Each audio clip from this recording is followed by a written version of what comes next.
Hello, welcome back to the channel. Today we're diving into how to use task dependencies in Asana, your complete guide for 2025. Our first step is to create a task. Go to your Asana project board, click the Add Task button, fill in the task name, and assign it. This is the starting point for our task dependencies. Now that we've done that, let's add a dependent task.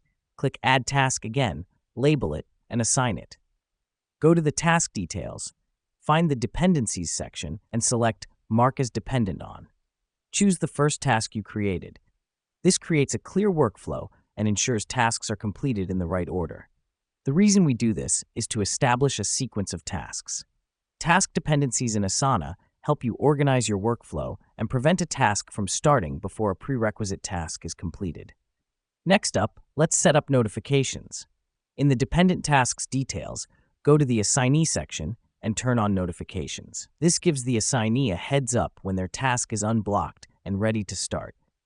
Let me explain why this matters. Notifications keep your team on the same page and make sure no task falls through the cracks. When one task is completed, the person responsible for the next task in line gets notified immediately. Our final step is tracking task progress.